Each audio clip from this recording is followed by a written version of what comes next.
ఓం శ్రీ గురుభ్యో నమః. ఓం శ్రీ మహాగణాధిపతయ నమః. ఓం శ్రీ మహాసరస్వతి దేవతాయ నమః. ఇప్పుడు మనం భాగవతం దశమ స్కందం ఉత్తర భాగంలో భాగంగా నరకాసుర వధన గురించి తెలుసుకుందాం. కృష్ణ పరమాత్మ తనంత తానుగా చాలా శక్తిమంతుడు. కృష్ణుడు లేని నాడు అష్టప్రకృతులకు కదలిక లేదు. అతి చిన్న వయసులోనే ఎందరో రాక్షసులను సంహరించాడు. కానీ నరకాసురుని చంపడంలో సత్యభామని తీసుకుని వెళ్ళాడు. రామాయణంలో దశరథ మహారాజు గారు కైకమ్మని యుద్ధానికి తీసుకుని వెళ్ళారు. దానితో మనకి రామాయణం వచ్చింది. కృష్ణ పరమాత్మ సత్యభామని యుద్ధానికి తీసుకుని వెళ్ళాడు. మనకి దీపావళి పండుగ వచ్చింది. ఎప్పుడో ద్వాపర యుగంలో కృష్ణుడు నరకాసురుణ్ణి చంపాడు. మనం ఇప్పటికీ కలియుగంలో దీపావళి పండుగను చేసుకుంటున్నాము.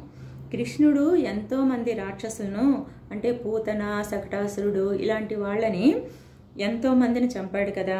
వాళ్ళని చంపినప్పుడు జరుపుకోని పండగను నరకాసురుణ్ణి చంపితే దేవతలు, మానవులు అందరూ దీపాల వరుసలను పేర్చి నేటికి పండగ చేసుకుంటున్నారు. అంటే దీని వెనక ఉన్న కథని, రహస్యాన్ని మనం తెలుసుకుందాం.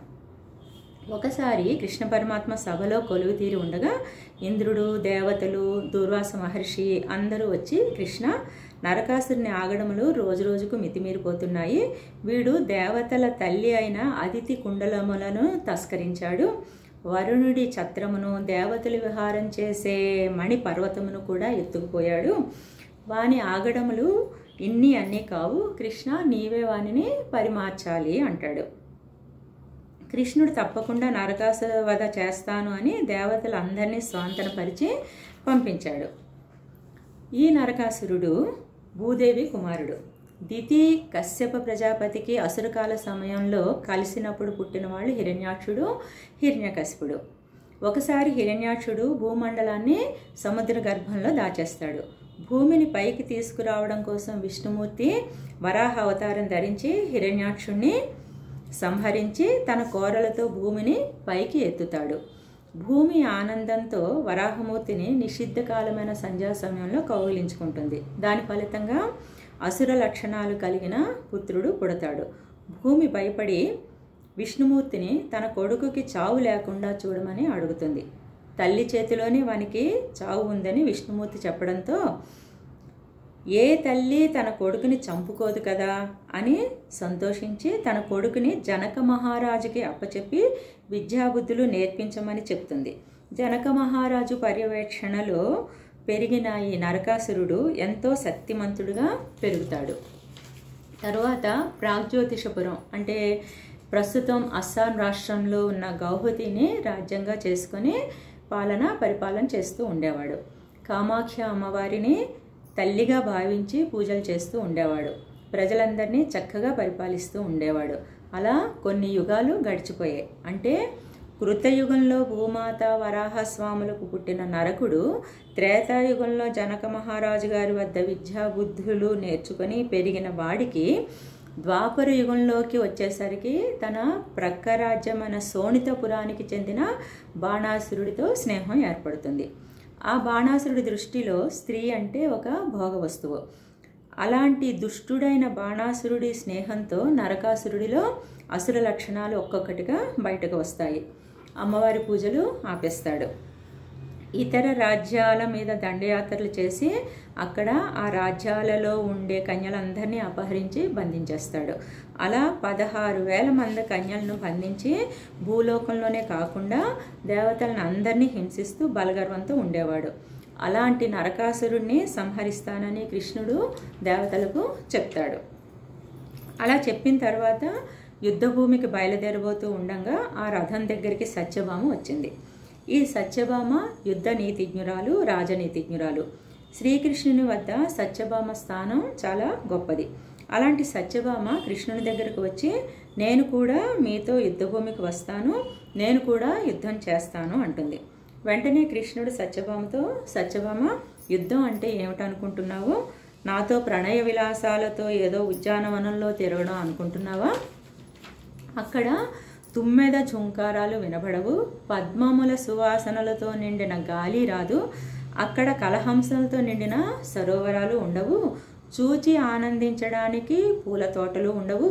యుద్ధభూమి అంటే ఏమనుకుంటున్నావు? ఏనుగుల ఘీంకారాలతో, శరవేగంతో పరిగెత్తే గుర్రముల డెక్కలతో రేగిన ధూళితో, శత్రువులు వేస్తున్న బాణ పరంపరతో భయంకరంగా ఉంటుంది. నీవు ఆడపిల్లవు, నీవెక్కడా, యుద్ధం ఎక్కడా? యుద్ధంలో శత్రువులను పరిమార్చి నేను త్వరగా వచ్చేస్తాను అంటాడు కృష్ణ పరమాత్మ.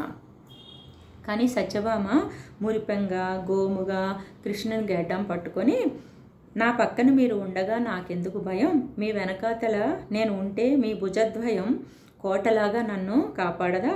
నేను యుద్ధభూమికి వస్తాను అని అంటుంది. కృష్ణుడు కాదనలేక సత్యభామతో యుద్ధభూమికి వెళ్తాడు. గరుత్మంతుడిని అధిరోహించి నరకాసురుడు పాలిస్తున్న ప్రాగ్జ్యోతిష్పురానికి వెళతారు.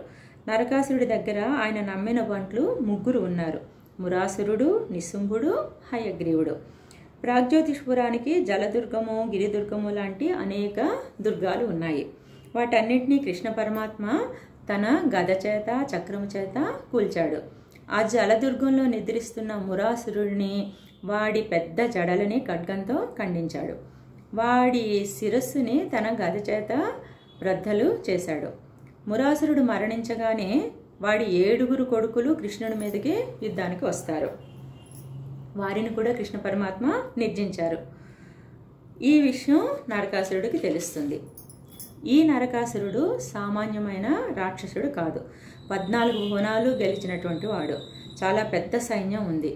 అంత పెద్ద సైన్యంతో వచ్చిన నరకాసురుడిని చూసి సత్యభామ ఏమాత్రం భయపడకుండా నేను కూడా యుద్ధం చేస్తానని కృష్ణుడితో చెప్పి గభాలున వెనక నుండి ముందుకు వచ్చి తన పెద్ద జడని ముడివేసి నగలను సవరించుకొని పైట చెంగుని నడుములోకి దోపుకొని కృష్ణుడితో నాదా ధనస్సు ఇవ్వండి అంటుంది.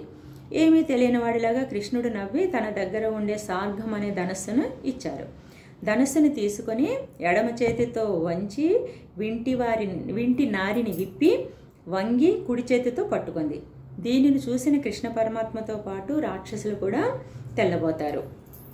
వెంటనే ఒక్కొక్క బాణమును తీసి ఆగ్నేయాస్త్రము, వారుణాస్త్రములను అభిమంత్రించి బాణప్రయోగం చేస్తూ ఉంటే ఆవిడ చేతి కంకణాలు ఝణఝణమని శబ్దం చేస్తూ ఉంటే, బాణధ్వనులు, కంకణాల ధ్వనులు కొత్త శబ్దాలు సృష్టిస్తూ ఉంటే గరుత్మంతుడి మీద నిలబడి ఎర్రటి ఎండలో బుగ్గలు కందిపోయి ఒకేసారి వీరరసాన్ని, భయరసాన్ని, రౌద్రరసాన్ని తాండవింపచేస్తూ యుద్ధం చేస్తూ ఉంటే రాక్షస సైన్యం అంతా మరణిస్తూ ఉన్నారు.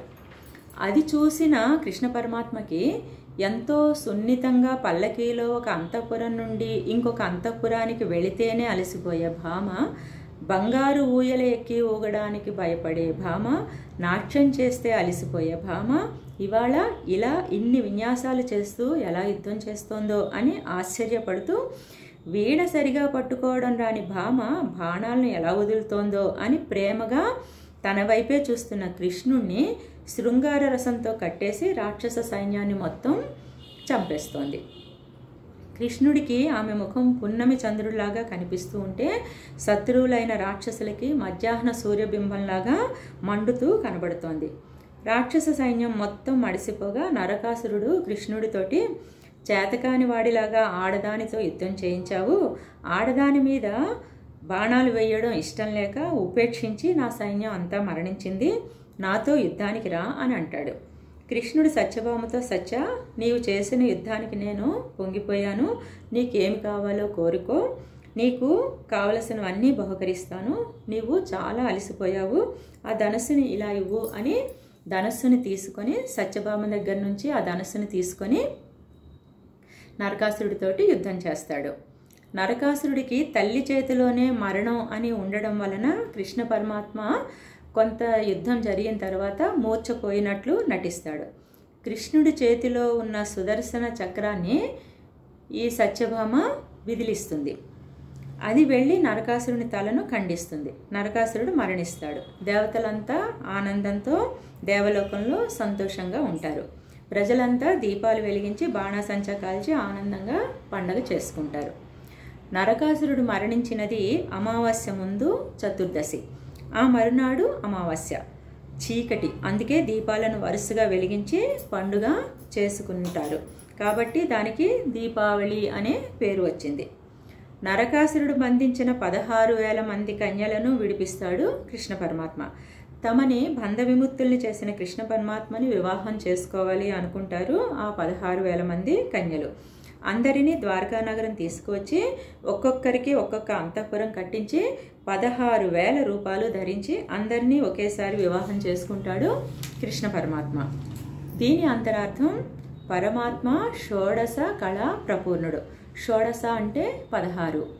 ఈ 16 కళలతో ఉన్ననాడే పరమాత్మ పరిపూర్ణుడు. అది 16,000 మందిని చేసుకోవడంలోని అంతరార్థం. ఈ నరకాసురుడు అనేవాడు మనలో ప్రతి మనిషిలోనూ ఉంటాడు. అజ్ఞానంతో అన్నీ తనకే కావాలి అని అనుకుంటాడు. మూర్ఖంగా తనకు కావాలి అన్నదానికి అది పొందడం కోసం ఒక్కోసారి రాక్షసుడిలాగా ప్రవర్తిస్తాడు. కానీ అన్నీ వదిలి ఎప్పటికైనా ఈ భూమిలో కలవడమే అన్న సంగతి మర్చిపోతాడు. నరకాసురుడికి తల్లి చేతిలో మరణం అంటే ఇదే. అందరికీ తల్లి భూమాతే. సత్యభామ భూదేవి రూపం. దీపావళి నాడు దీపాలు వెలిగిస్తూ మనలో ఉన్న ఆసురీ భావాలను తరిమి కొట్టి జ్యోతి రూపంలాగా వెలుగుతూ వెలుగును పంచుతూ గడపాలని ఈ నరకాసురుని కథ నుండి మనకి తెలుస్తుంది. నరకాసురుడు మరణించిన తరువాత అతని కుమారుడు భగదత్తుడికి పట్టాభిషేకం చేశారు. భగదత్తుడు అంటే భాగవత లక్షణములు ఉన్నవాడు. మనలో అసురుడు మరణిస్తే మనలో కూడా భాగవత లక్షణాలు ఉండి దీపాలలాగా మనం కూడా వెలుగుని పంచగలుగుతాము. ఇది నరకాసురుని వధ కథ. తర్వాతి భాగంలో మనం శ్రీకృష్ణుడు రుక్మిణీదేవితో విరసోక్తులు ఆడుట గురించి తెలుసుకుందాం.